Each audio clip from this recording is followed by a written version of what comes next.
Hello, my name is Dale Skran. I'm the Chief Operating Officer of the National Space Society, and I'm going to try to give you sort of my personal introduction to the NSS.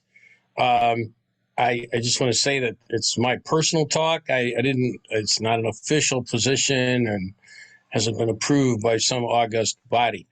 Some of it may be a little out of school, as they say, and feel free to ask questions maybe towards the end, so I have a chance to get through some of it.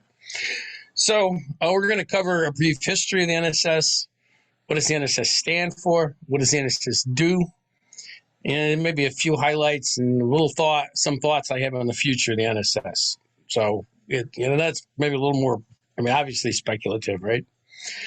So where did the National Space Society come from? It came from the merger of two organizations. One is called the National Space Institute. It was founded in 1974 as the National Space Association.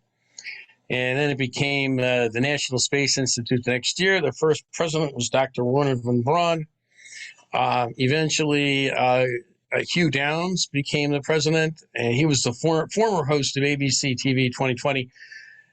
Before probably most of our time, he was an extraordinarily well-known individual. And there's a quote there explaining, where von Braun explains what he thought the goal of the National Space Institute ought to be. I'm not going to read. Well, I will read it. And he said, the main role of the National Space Institute will be that of a catalyst between the space technologist and the user. It will attempt to bring to the attention of people the new opportunities offered by advances in space experiments and space techniques.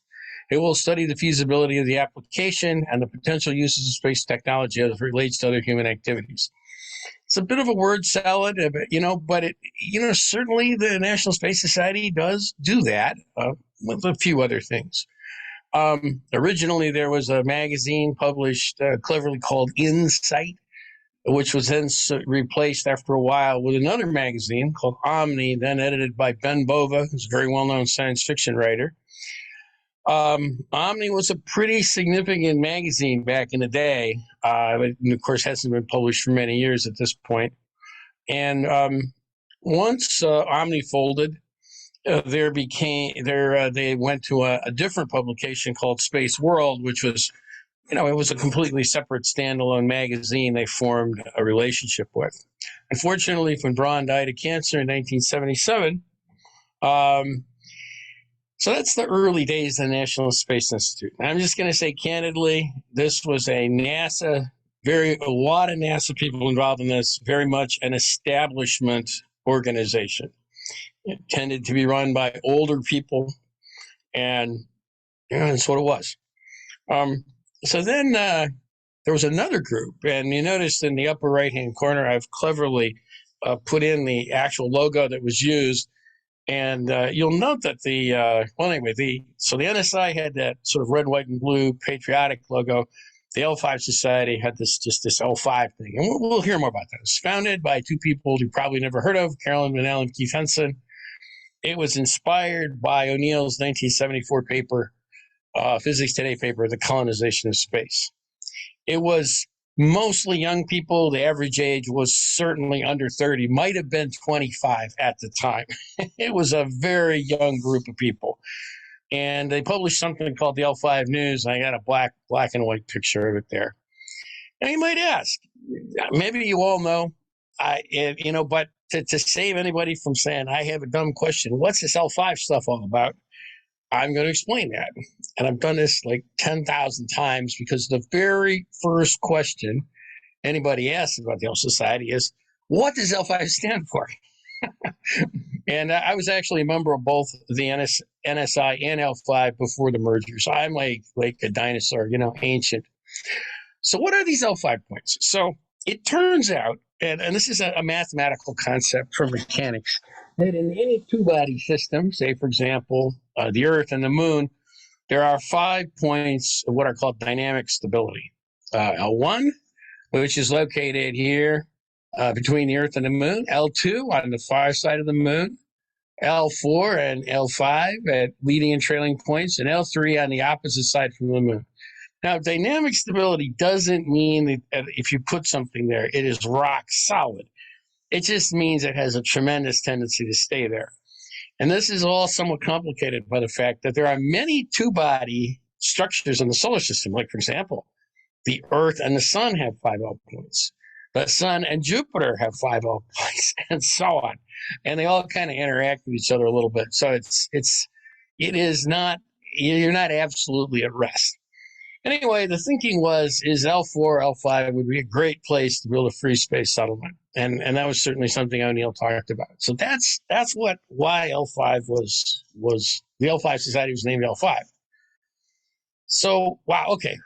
Sigh of relief. I've explained L5 points. Hopefully you didn't fall asleep or anything.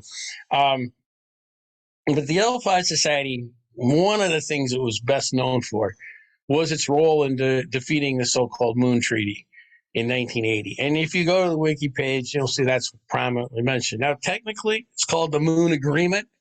So don't call me on the Moon Treaty, but most people call it the Moon Treaty. It was widely viewed by L5 members as preventing private property in space, and in effect would have banned the settlement of space. Because of its onerous and sort of anti-development provisions. Now, there's obviously a side of people who think this treaty was great, but the decision stuck. The United States never ratified the Moon Agreement, and in fact, no major spacefaring power has ever ratified the Moon Treaty or the Moon Agreement. And recently, there was actually an executive order in 2020, the United States does not consider the Moon Agreement to be an effective or necessary instrument to guide nation states regarding the promotion of commercial participation in the long-term exploration, scientific discovery, and use of the Moon, Mars, or other celestial bodies. In other words, wham, no Moon Treaty for the United States. So I think you have to say that to the degree the L5 Society prevented the Senate from passing that treaty, and they certainly worked very hard to do that, it had an impact. So there's another part of the L5 DNA that is much less well known, but is important if you're trying to understand kind of what NSS is all about. So in the early 80s, back when Reagan was president, the society, the L5 Society, was split on the issue of the Strategic Defense Initiative, which was a proposal to put like X-ray lasers in orbit and shoot down Russian missiles and so on. So there was this tremendous fight inside the L5 Society. One side thought that if L5 Society aligned itself with SDI, that would really give us jet boost to move into space. But the other side was very fearful and thought it was sort of a flash in the pan. And there was a battle. It was a very hard-fought battle. And the anti-SDI alignment side won. And ever since, L5 Society and its successor, the NSS, has focused on civilian space. And so that's, sometimes people ask, well, why, do we have a position paper on the Space Force? The answer is no, we don't, because we don't take positions on that kind of stuff. Now, does that mean the NSS is anti-military? No, it does not mean that. And there are a lot of NSS leaders who are current or former members of the Armed Services, including Policy Committee member Dr. Stan Rosen, who used to be in Air Force Missile Command and did all kinds of stuff for the military. Board of Governors Chairman Carlton Johnson, who's in the Air Force, former board member Pete Gerritsen, and none other than VP of Marketing Tony Trostran, who was an F-111 pilot. And he can tell you all about it sometime. So there's absolutely no hostility. It's just that we focus on civilian space. Okay, then what happened next? The merger. In 1987, the NSI and L5 merged, and the new organization was called the National Space Society, and the logo was exactly the same as the NSS logo. There was a new magazine set up called Ad Astra. Now, and this is kind of an important point we'll come back to later. The number 2 person at the NSI was somebody named Lori Garver, and she became the new executive director pretty soon after the merger. And Glenn Wilson had been the executive director at NSI. And we'll come back to Lori. She proved to become an important person in the whole story. So the very first thing that happened is we had a big fight over the name. There were people who, to be honest, they didn't like the logo that much. They didn't like the name, and they wanted to call it the Space Frontier Society. But NSS won, and we kept the red, white, and blue logo. And this stuff you will not find written down in. It may be written down somewhere, but it's not written down in very many places. But the people who lost, or at least the key leaders, founded something called the Space Frontier Foundation in 1988. Note that's suspiciously right after the merger. And you're not going to see it in Wikipedia.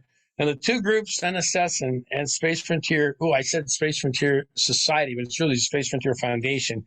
They're good friends now. In the beginning, though, there was a few bumps. And the bump was that NSS was for the International Space Station, and the Space Frontier Foundation was anti-International Space Station. And the key takeaway here is NSS won. At one point, the ISS was saved by a single vote, and I believe in the House. And you might ask, well, why were people fighting about this? And the answer it was a judgment call. It's one of these things that good people can differ on.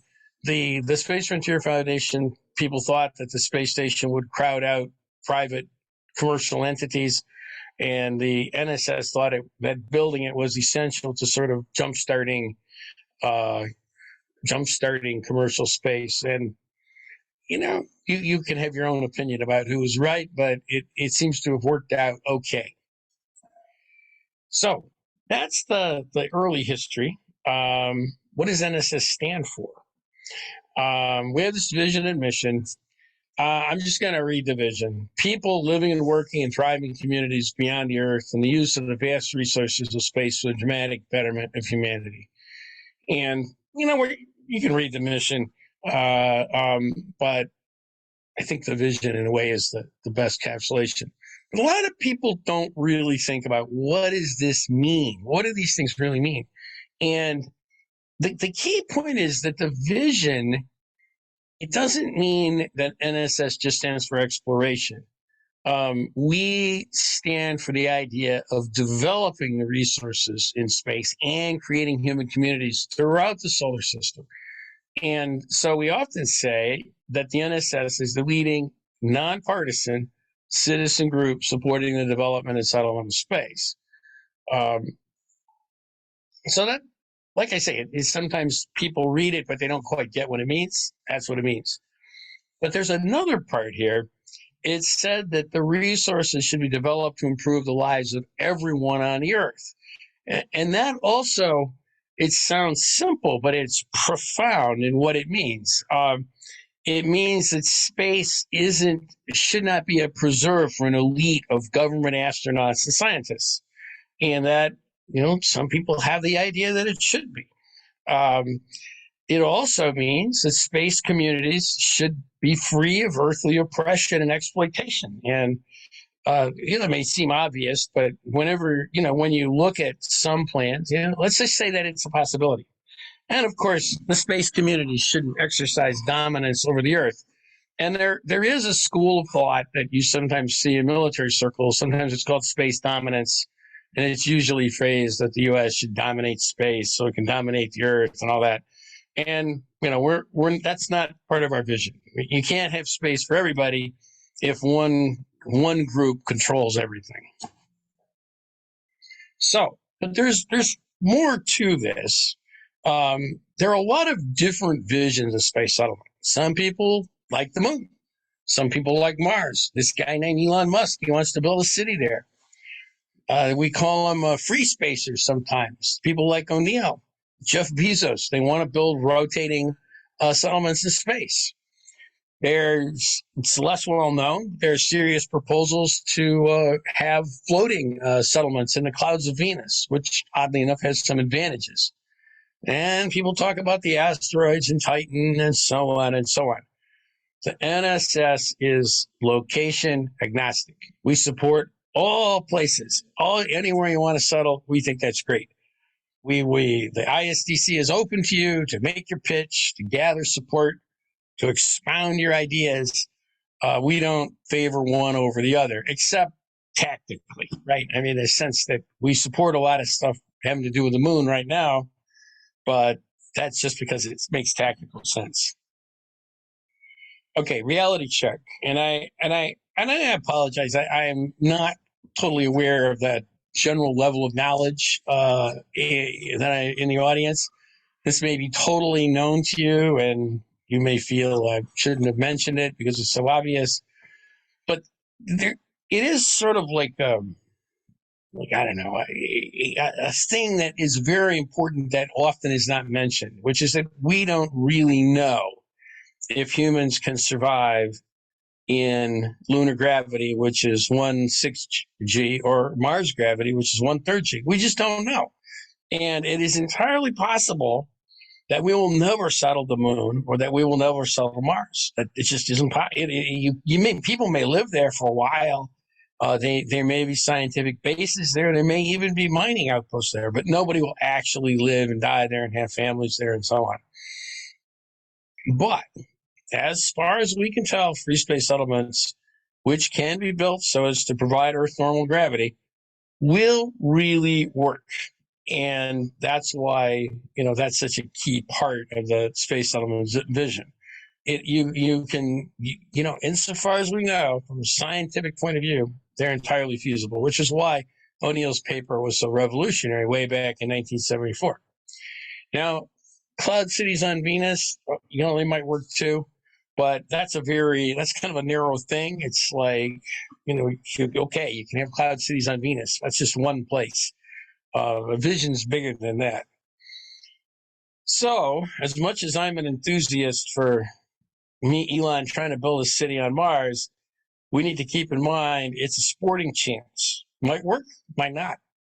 But, life is full of sporting chances. And anybody who seeks like a sort of a foolish certainty is going to avoid all risks. So what does the mission entail? We've been talking about the vision. What's the mission all about? What do we really do?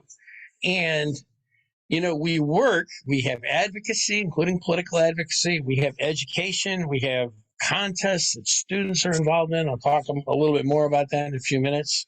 We have outreach. We have marketing. Tony can tell you all about that. And we also do some stuff related to science and technology. So we do a bunch of things, but those things are our work.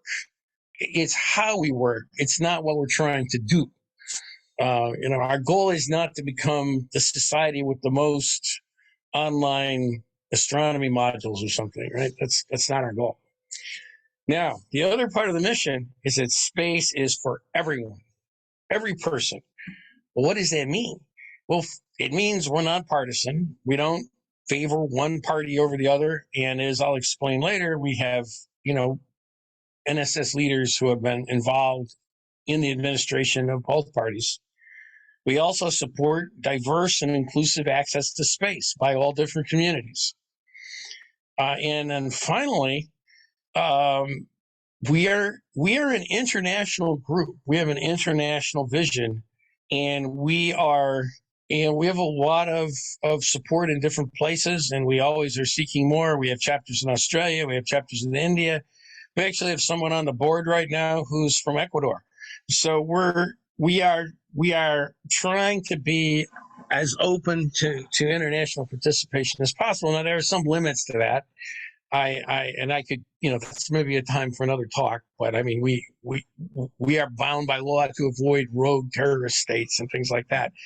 But we do try to have an open, inclusive, diverse, nonpartisan vision.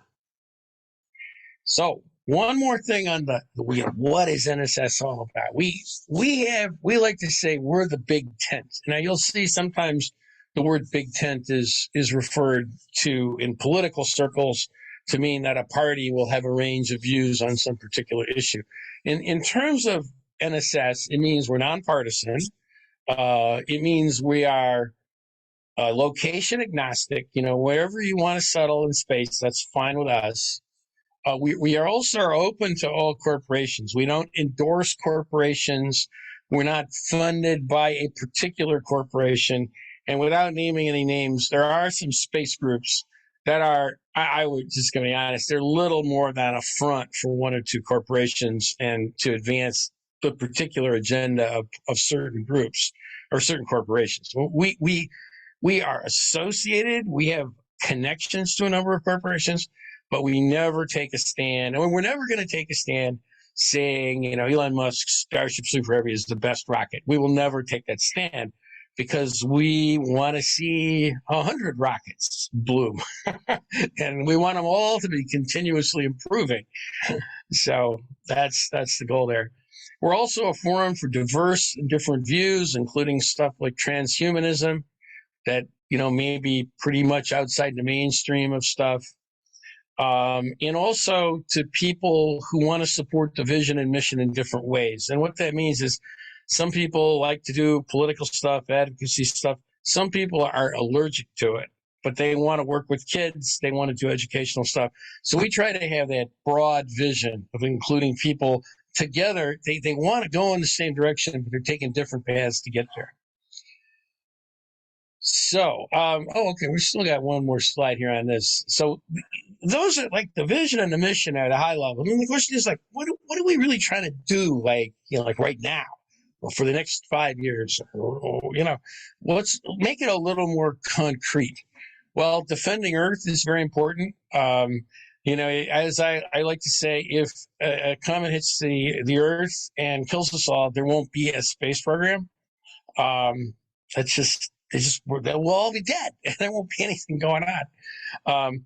Developing the resources in space for the benefit of all humanity, but especially right now, we're focused on space solar power, clean energy from space. It's very timely.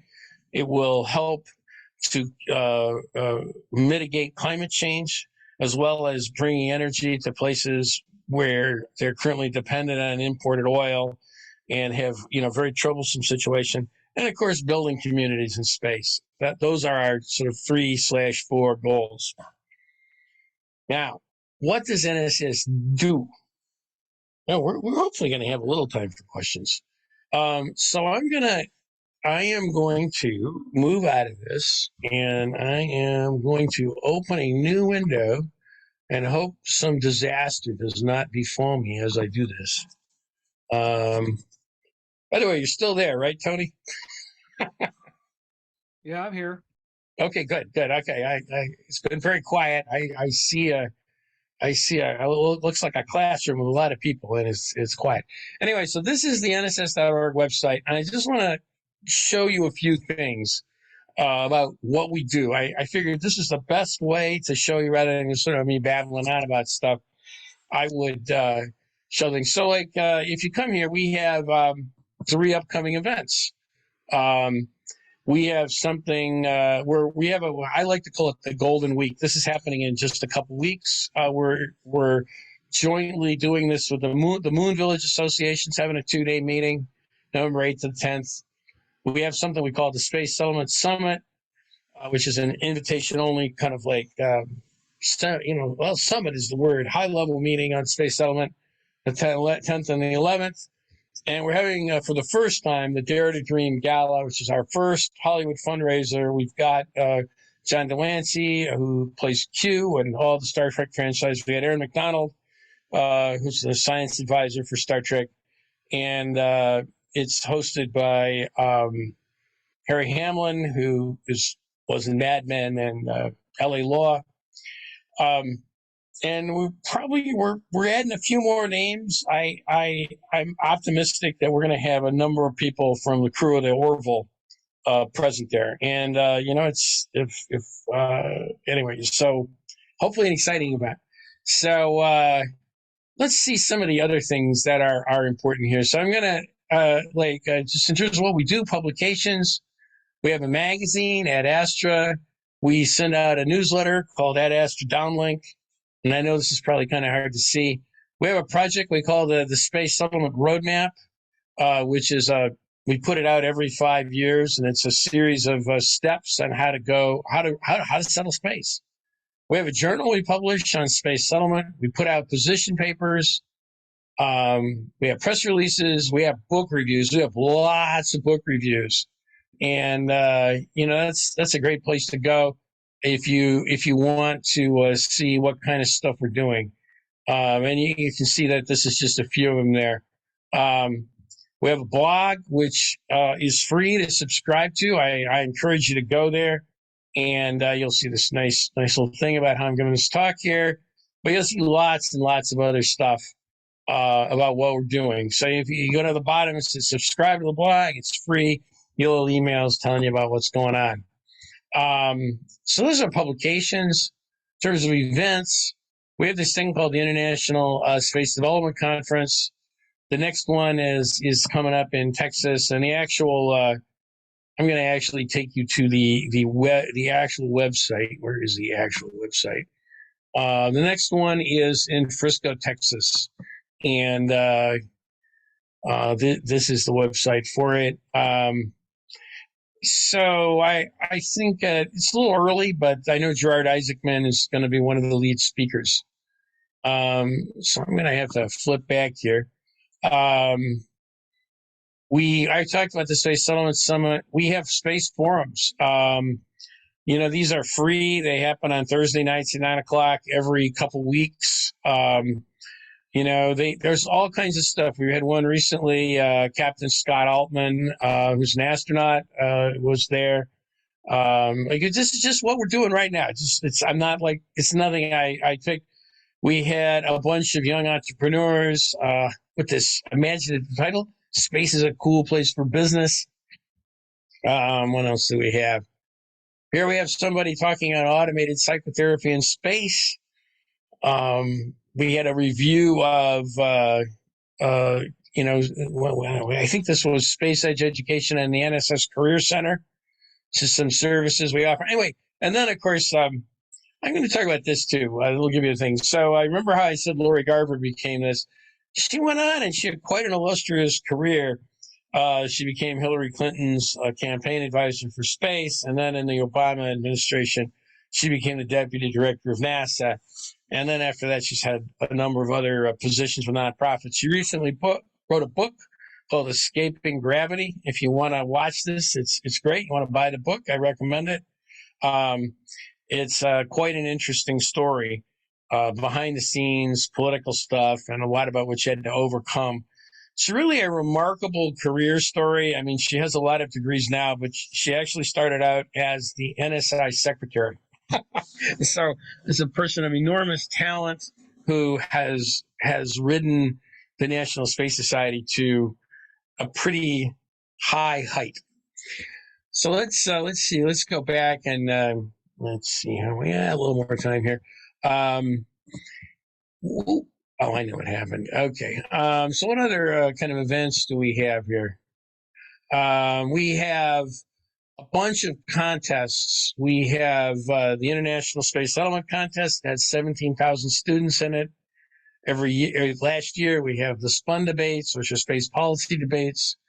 We have something we call March Storm, which is typically in March. We organize congressional visits and so on. So we do a lot of stuff. And in terms of like how you can get involved, you got the Career Center, we got local chapters, you know about that. We got political advocacy. We actually have something called the Martine Rothblatt Space Settlement in Our Time Business Plan Contest, which is open it is open to students. I mean, I encourage you to participate in it. You don't have to be an old person with gray hair like me to do it. Although it is an open contest, you're competing with whoever else is competing. So it is not a student contest. It is a business plan contest that students can enter. And I just will point out that some of the greatest entrepreneurs in our time started multiple businesses before they graduated from high school. So it's not a totally wacky idea here. Anyway, talk about this. Anyway, there's more, but I think you're kind of getting the idea. So I'm going to go back to, if I can figure this out. Here we go. Oh, I see what the problem is. Okay. So some key highlights. We got only 2 more slides to go, and then we'll have some time for some questions. So there's a couple of takeaways here. We do a lot of our policy and advocacy stuff through something called the Alliance for Space Development. It's a league of 15 501c3s, which includes Students for the Exploration and Development of Space, the Mars Society, the Mars Foundation, the Moon Society, the Space for Humanity, Tea Party in Space, all kinds of, it's a really wide range of groups. And we sponsor the March Storm and the Fall Fury, and we have annual goals that are set every year. So I encourage you to check that out. Last year we got $1 million from the Club for the Future. With the stock market, it's a little less. Plus, we've been spending some of it. We dedicated that money to building the STEM pipeline, and we're funding a bunch of things that that we believe will help students to become interested in developing the resources of space to benefit humanity. We're also, and this, I think, again, this is one of those things that people sometimes don't know. NSS has been a pipeline to major space leadership roles. I've talked about Lori Garver. George Whitesides was also an executive director of the National Space Society. He later became the CEO of Virgin Galactic, which, as you probably heard of, is a pretty significant company. Scott Pace had a variety of roles in NSS, but he was at one point the executive vice president and chair of the policy committee. He eventually he had various positions at NASA. He is a professor at George Washington University, and most recently he was the executive director of the National Space Society in the Trump administration. Lori Garver was the assistant director under Obama. George Whitesides also served under Obama.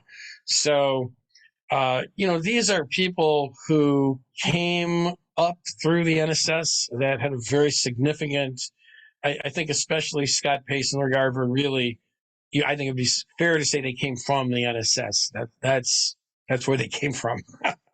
And where they went, well, the stars. More recently, and maybe more relevant to say, shall we say, people under the age of 30. There are 2 people that are maybe, I don't know if they're older than you or younger than you, but Amador Salinas recently graduated from college a couple of years ago. He was the ASD executive coordinator. Great guy. Worked with him a lot on March Storm. He's now a range commander in the Space Force at Vandenberg. Hannah Renz, who was in the Space Settlement Design Competition, not to be confused with the Gerard O'Neill Space Settlement Contest, which is different. She was also an NSS regional board member relatively recently. She's working now on Boeing Starliner. So this could be you. Okay, if you join NSS, volunteer, get involved in all the stuff we offer, and you could be there with Amador or Hannah. So, last slide, the future of NSS. We have opened an office in Florida. This is an image of the Kennedy Space Flight Visitor Center. You can see the rocket garden. I don't know if you've ever been there, but if you haven't, you really should go. It's very cool. And there's something over here called the Center for Space Education, and our office is in this building, and it's like right about there. And you can look out the office, and you can see the rocket garden. So it's extremely cool. This is the address, just in case somebody knows. But don't mail anything there or go there. We're still setting it up. We're officially going to be open for business next year. And we have a new office manager. You may or may not know, Bert Dichter, VP of Membership. He's moved to Florida, and he'll be the managing director of membership and also manage the office. Just in case you do go there and you wonder who this guy is, that's him. By the way, he is an association management professional with tremendous experience with IEEE and I believe the American, either the American Society for Metals or the American Society for Mechanical Engineers, or mechanical engineering. So, final word. Success here is long term. Okay, when humanity is on a self-sustaining path to developing and selling a solar system. And this is going to take a while. I mean, people sometimes act like if you had a city on Mars, that would be good enough. It's not good enough. It's great. I'm all for it. It's a start. Humanity will, we need to be dispersed. We need to be in multiple locations. The settlements off the earth need to be self-sustaining, not necessarily as individual settlements. I mean, New York City is not self-sustaining, but it's not going anywhere either. So it's going to take some time, and we can make tremendous progress in a short time. I believe there will be tremendous progress on this program over the next 10 years. And I'm super excited about it. But the full realization of this vision is obviously going to take centuries. There are two ideas I'm just throwing out because Tony asked me to. One evolution that's been proposed is that NSS could become an organization who represents those who vacation in space, those who work in space, those who live in space. And this is sort of related to what we are now, but it's a little different. And I will just point out that the whole vacationing in space thing is like a happening thing. It's like really, really taken off. So this is not, I'm sort of like of the feeling that maybe we're not going to do this year or next year, but on like a 5-year time horizon, we should be thinking about this kind of thing. And the other idea here that some people have been kicking around is that NSS could take a leadership role in designing the first free space settlement. And that's kind of based on the idea that, we recently hosted something called the Space Settlement Workshop. We got together 60 scientists from around the world. And we were actually jointly collaborating with NIAC, which is part of NASA. And it was real exciting and all, but I think to me that my takeaway was there's a lot of work to be done. And there's a lot of people working on, like right now, it's tremendously exciting time to be in the space business. But, we're looking at the next step, or maybe the step after the next step.